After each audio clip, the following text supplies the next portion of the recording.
अगर आप भी चाहते हैं कि डीजे बालकृष्ण म्यूजिक के ऑडियो वीडियो सबसे पहले आप तक पहुंचे, तो लाल बटन दबाकर चैनल को सब्सक्राइब जरूर कीजिए और हाँ, बेल आइकन को दबाना ना भूलें।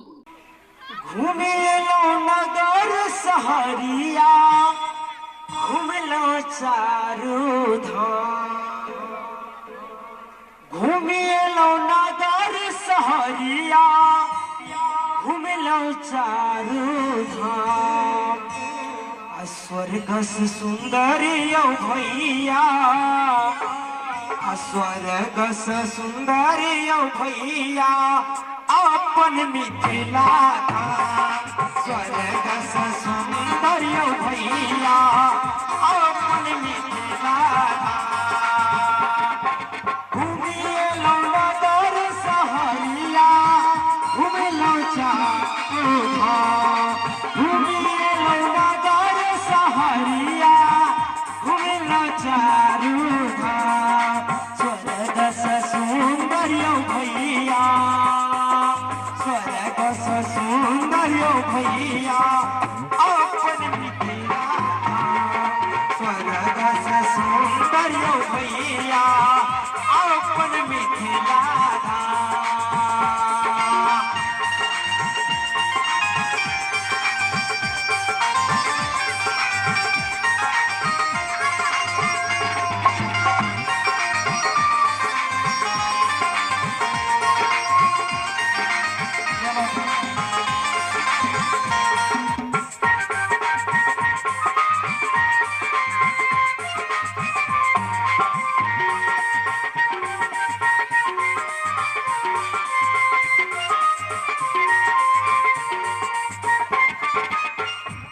मिथिला धाम में ई संपूर्ण छवि रहै छै। कार्तिक नहाय छियै गंगा, कोसी कमला बलान।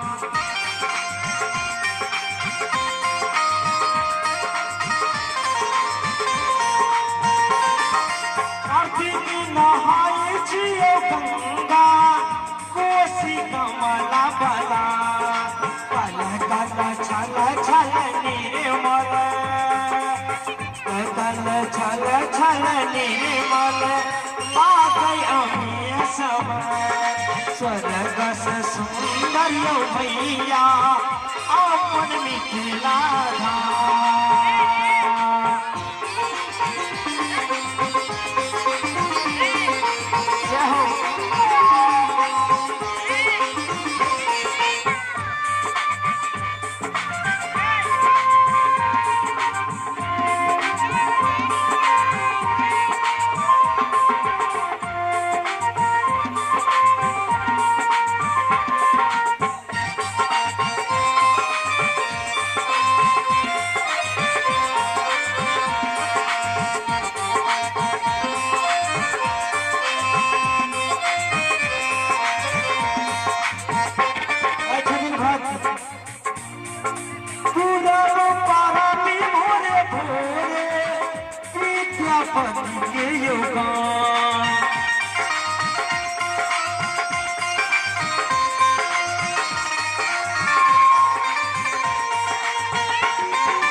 मंदिर में घंटा,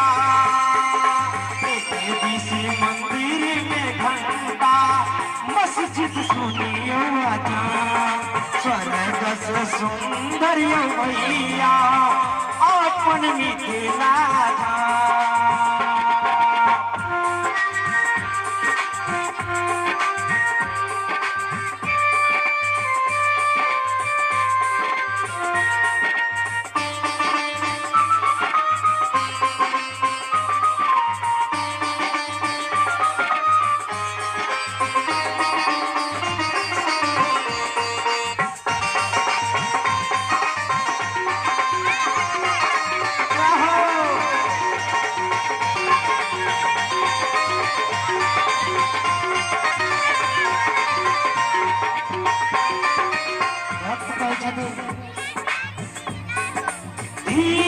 जतो के सिया धरनी जनकपुर धाम।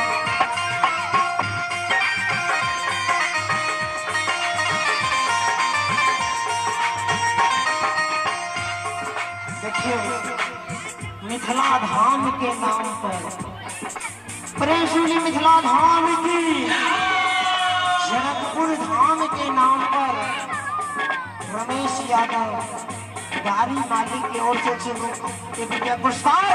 और चलिए प्रेम सुनी सच्चे दरबार की, माँ के प्यार की, बाबा विश्वकर्मा की भक्तगण चलिए।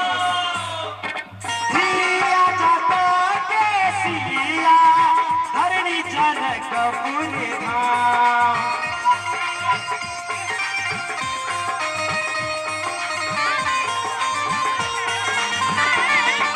दिया जतो के सिया धरनी जनकपुर धाम।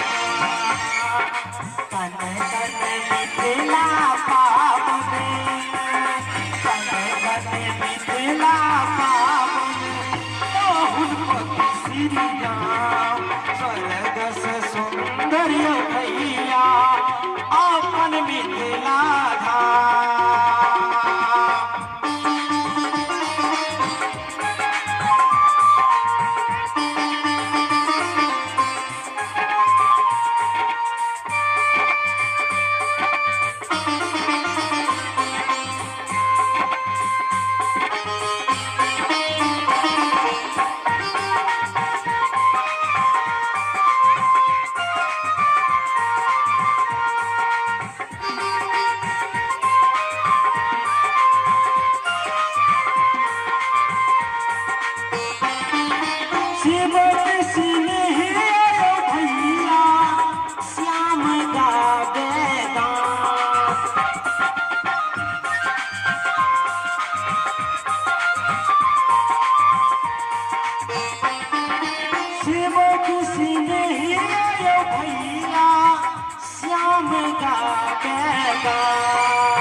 जन्म जन्म हम जननी आपी मिथिला